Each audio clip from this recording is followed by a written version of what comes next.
In this lesson, we will focus on implant evaluation and placement.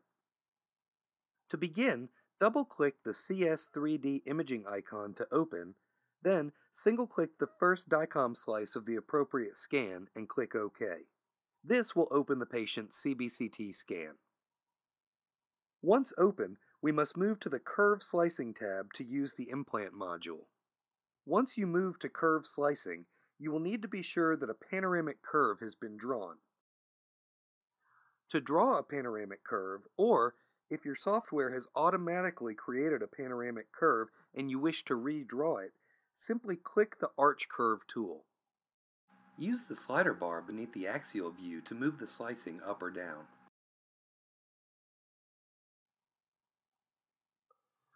Once you've selected the Arch Curve tool, use a series of left clicks to move around the arch.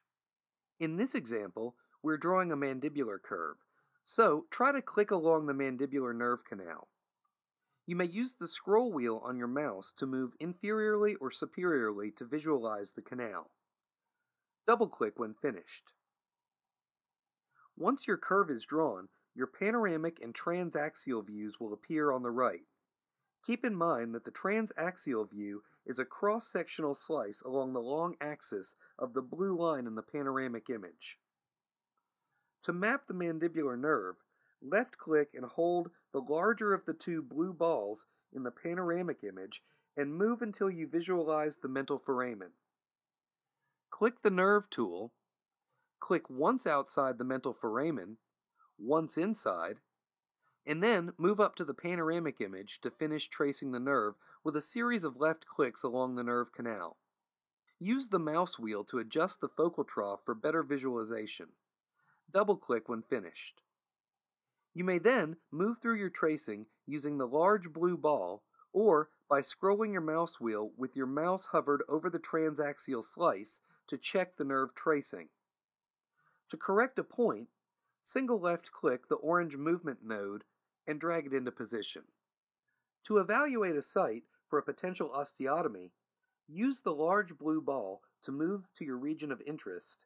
Then, use the smaller blue ball to angle the transaxial view from a vertical orientation to an orientation that will more closely match your implant placement.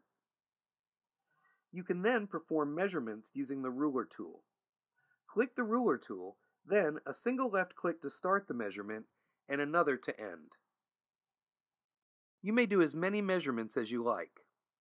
You may also click the Maximize button to go to full screen on the transaxial view for accuracy. Another important measurement to consider is bone density. This is indicated by the number in the lower right-hand gray section of the screen. This number constantly changes as you move your mouse through the bone in the region of interest. Notice the very high levels of density in the cortical bone with lower density in the medullary bone. You may delete your measurements by clicking the Remove button next to each one. To place an implant, click the Implant Placement tool. This will open the implant library. Each implant in the library shows a description of the implant as well as the dimensions. Scroll through the implant library until you find the fixture you would like to place. Single-click to highlight the implant and then click OK. The implant will be placed into your cross-sectional view. You will see the body of the implant as well as a yellow cone for restorative projection. For manipulation of the implant, there are 3 movement handles. The one in the middle is for bodily movement. Left-click and hold to move the implant into position.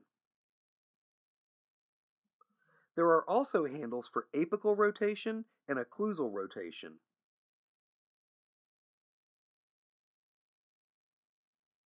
You may also use the measurement tool for appropriate measurements. Once you are happy with your initial positioning, you can click Minimize to come back out of full screen. To visualize buccolingual positioning, you may maximize the axial slicing, then use the yellow movement handle to move inferiorly and superiorly through the fixture.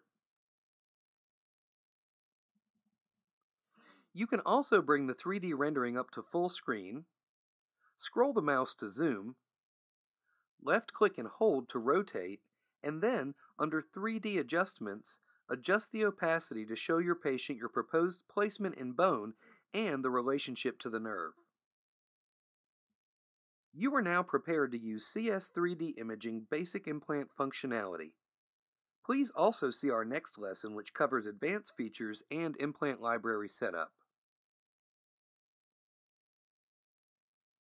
Please take note of the system requirements for best software performance.